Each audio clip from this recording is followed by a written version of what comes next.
Today, I'm going to show you how I flared my brake lines. So I thought I should do a tool review because I've been working on the brake lines on my 40 Ford, and my friend Dennis lent me a really slick tool here to do the flares. It's a Titan 3/16 inch double flaring tool, part number 51535. And it's really good because it's small enough that you can work with this while the brake lines are on the car. And anybody who's done brake lines on a car that's got the motor in it and stuff will realize it's way easier to do that than it is having to pre-bend all your lines, take them over to the bench, use your usual flaring tool, and then bring them back, put them back in the car. So I use this, and I even use this on the bench. I like it so much.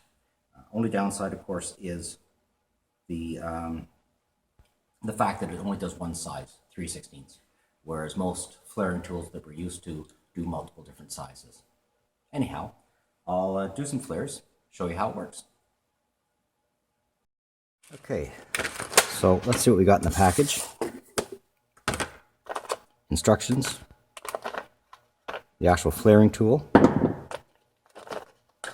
the die. It's a two-piece die, so if you can see that or not, I don't know, but there's Operation 1, OP1, pointing to that, and that's Operation 2. We've got this, which sets your length, and then you got some die lubricant.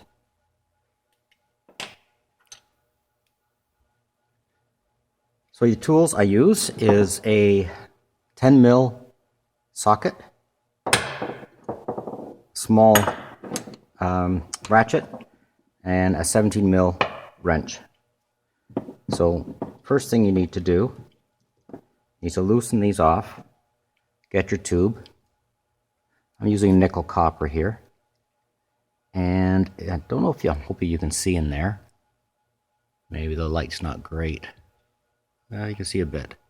Anyhow, you can see the hole where the tube, you can see the tube through this hole here. And then that's what this is for. This is just to make sure that you got the depth correct. So you put that in there. Right, you push the tube up against that. You tighten it.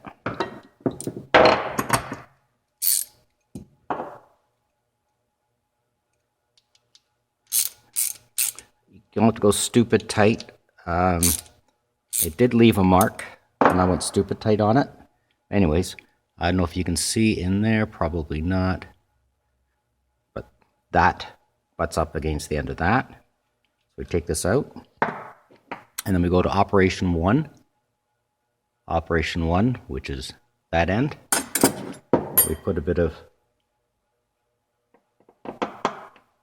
lube on there. Put that in there.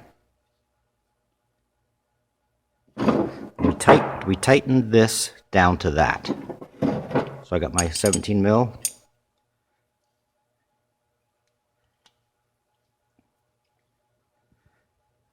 Basically tighten it till it stops.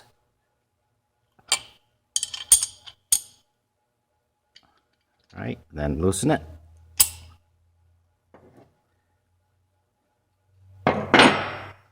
Now, that's at Operation 1, so obviously the other end is Operation 2.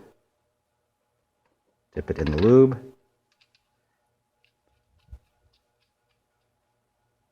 And again, tighten that down.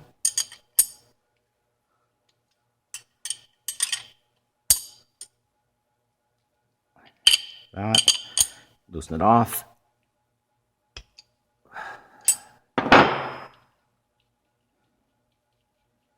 Now basically,